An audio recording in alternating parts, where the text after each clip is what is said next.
नमस्ते। अच्छा, क्या आपके सामने कभी कोई ऐसी मुश्किल आई है जो बिल्कुल नामुमकिन सी लगी हो? आज हम एक ऐसी ही जबरदस्त कहानी में उतरने वाले हैं जो ठीक इसी सवाल से शुरू होती है, एक योद्धा देवता का जन्म। तो एक बहुत ही दिलचस्प सफर के लिए तैयार हो जाइए। तो जरा इस दुविधा की कल्पना कीजिए। आप एक ऐसे राक्षस को कैसे हराएंगे जिसे सिर्फ एक देवता का बेटा ही मार सकता है, और वो देवता बच्चे पैदा करने से ही मना कर रहा हो। मतलब ये तो एक ऐसी पहेली है जिसका कोई हल ही नहीं है ना? खैर, देवता लोग ठीक इसी मुसीबत में फंसे हुए थे। और ये कोई बनावटी सवाल नहीं था, ये एक असली खतरा था जो पूरे ब्रह्मांड पर मंडरा रहा था। चलिए देखते हैं कि वो कौन सा अजय राक्षस था जिसने सबकी नाक में दम कर रखा था। ये है तारकासुर, एक बहुत ही शक्तिशाली असुर जिसे एक ऐसा वरदान मिला था जिसने उसे लगभग अमर ही बना दिया था।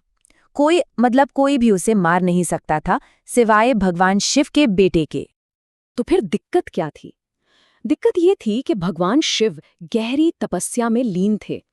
वो अपनी पत्नी सती को खोने के दुख में डूबे हुए थे और उन्हें दुनियादारी या बच्चे पैदा करने में बिल्कुल कोई दिलचस्पी नहीं थी। देवताओं के लिए तो ये एक डेड एंड जैसी सिचुएशन थी। अब इस बिल्कुल नाउम्मीद हालत से निकलने के लिए देवताओं ने एक बहुत ही डेस्परेट प्लान बनाया। एक ऐसा प्लान जिसमें एक देवता को अपनी जान की बाजी लगानी थी। देखिए, देवताओं का ये प्लान बहुत ही ज्यादा रिस्की था। पहला स्टेप, उन्हें प्रेम के देवता कामदेव को इस खतरनाक मिशन के लिए राजी करना था। दूसरा, कामदेव को शिवजी को उनकी गहरी समाधि से जगाना था। और आखिर में सबसे मुश्किल हिस्सा, कामदेव को अपना प्रेम बाण सीधे शिव पर चलाना था। सच में, ये एक जानलेवा काम था। और उसका नतीजा बहुत भयानक था।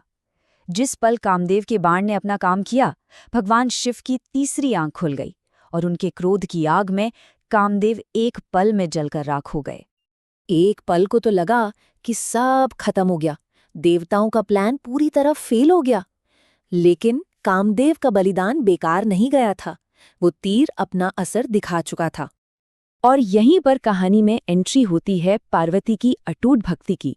वो सालों से बिना रुके पूरी श्रद्धा से शिव की सेवा कर रही थी। तो जब कामदेव के बाण ने शिव के मन को जगाया, तो पहली बार उनकी नज़र सच में पार्वती पर पड़ी। उन्होंने उनकी भक्ति को देखा, उसे पहचाना और स्वीकार किया। शिव और पार्वती के मिलन से एक ऐसी ऊर्जा पैदा हुई जो इतनी जबरदस्त थी कि उसे कोई संभाल ही नहीं सकता था। वो इतनी शक्तिशाली थी कि उसे कंट्रोल करना नामुमकिन था। जरा इस बात को महसूस कीजिए। एक चकाचौंध कर देने वाली ऊर्जा उभरी, इतनी शक्तिशाली कि देवता भी उसे सहन नहीं कर सके। आप सोच सकते हैं कि हम यहाँ किस लेवल की पावर की बात कर रहे हैं। अब ये दिव्य ऊर्जा इतनी तीव्र थी कि उसे किसी गर्भ में रखना मुमकिन नहीं था। इसलिए देवताओं ने उसे बहुत सावधानी से पवित्र गंगा नदी में रख दिया। नदी ने उसे ठंडा किया, उसका पोषण किया और आखिर में उस एक ऊर्जा से एक नहीं बल्कि 6 तेजस्वी बच्चों का जन्म हुआ। और बस यहीं हमारी कहानी अपने सबसे बड़े मोड़ पर, अपने क्लाइमैक्स पर पहुंचती है। वो पल जब उस योद्धा का जन्म होता है जो भविष्यवाणी को पूरा करने के लिए ही आया था। इन 6 बच्चों की देखभाल 6 कृतिकाओं ने की, जिन्हें हम तारे भी कहते हैं। शरीर तो 6 थे, लेकिन उन सब में एक ही दिव्य ऊर्जा थी। और जब माँ पार्वती उन तक पहुंची, तो उन्होंने एक माँ के प्यार में सभी 6 बच्चों को एक साथ अपनी गोद में उठा लिया। और उसी चमत्कारी पल में वो सब मिलकर एक हो गए, एक दिव्य बालक जिसके 6 मुख थे। और इस बालक को नाम मिला कार्तिकेय। कार्तिकेय ही वो थे जिनकी भविष्यवाणी हुई थी।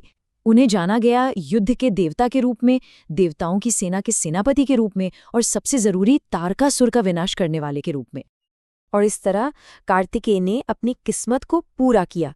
उन्होंने तारकासुर का सामना किया, उसे हराया और दुनिया में फिर से शांति कायम की। जो कहानी एक नामुमकिन सवाल से शुरू हुई थी, उसका हल आखिरकार मिल ही गया। तो इस कमाल की कहानी से हम क्या सीख सकते हैं? चलिए कुछ जरूरी बातों पर गौर करते हैं जो ये कहानी हमें सिखाती है। पहली सीख, हिम्मत का एक छोटा सा कदम भी किस्मत बदल सकता है। कामदेव को पता था कि वो मौत का सामना कर रहे हैं, लेकिन दुनिया की भलाई के लिए उनके उस एक बलिदान ने पूरे ब्रह्मांड का भविष्य ही बदल दिया। दूसरी सीख, सच्ची भक्ति और सब्र पत्थरों को तो क्या, देवताओं के दिलों को भी पिघला सकते हैं। पार्वती की सालों की निस्वार्थ सेवा ही थी जिसने उस जरूरी मौके पर शिव का ध्यान खींचा और सब कुछ मुमकिन कर दिया। और तीसरी और शायद सबसे जरूरी सीख, जब जबरदस्त शक्ति को संतुलन के साथ संभाला जाता है तो वो बचाने वाली ताकत बन जाती है। शिव की वो भयंकर ऊर्जा विनाश कर सकती थी, लेकिन गंगा नदी और कृत्तिकाओं के बैलेंस की वजह से वो एक रक्षक में बदल गई, कार्तिकेय। तो ये कहानी हमें सोचने पर मजबूर करती है कि आज हमारी दुनिया में ऐसी कौन सी बड़ी चुनौतियां हैं जिन्हें सुलझाने के लिए हमें इन्हीं गुणों की जरूरत है।